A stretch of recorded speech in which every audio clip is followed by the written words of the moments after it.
Un roi sage voulut un jour enseigner une leçon à ses fils, mais il ne leur donna ni discours, ni conseil.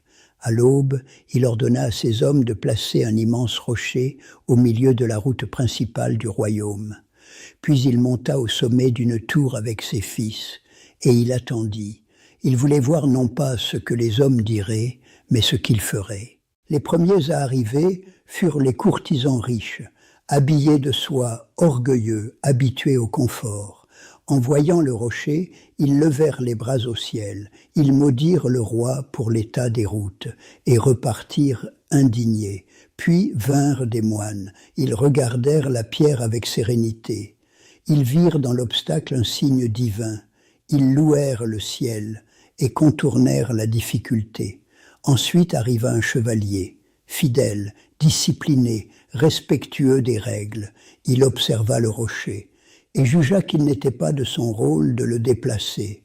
Il partit prévenir le roi. La journée passa, le soleil monta, puis descendit. Des dizaines d'hommes passèrent.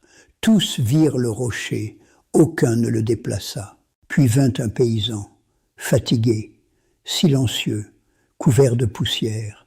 Il aurait pu faire comme les autres, mais il posa sa charrette et poussa, lentement, difficilement, avec les dernières forces qu'il lui restait, et sous le rocher, une bourse remplie d'or.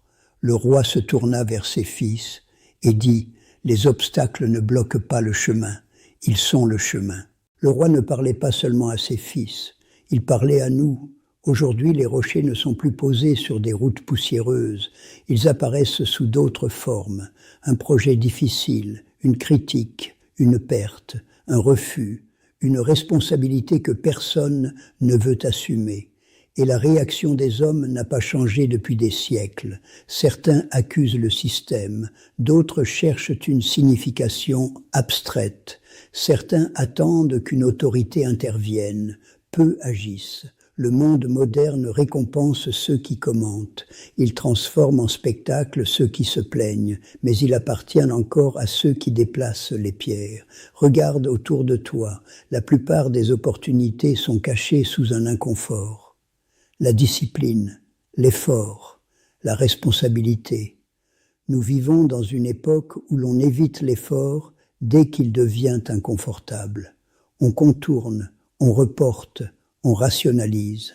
Mais chaque obstacle ignoré renforce une faiblesse intérieure et chaque obstacle affronté construit une solidité invisible. Le paysan n'était pas plus intelligent, pas plus fort, pas plus privilégié. Il a simplement décidé d'agir.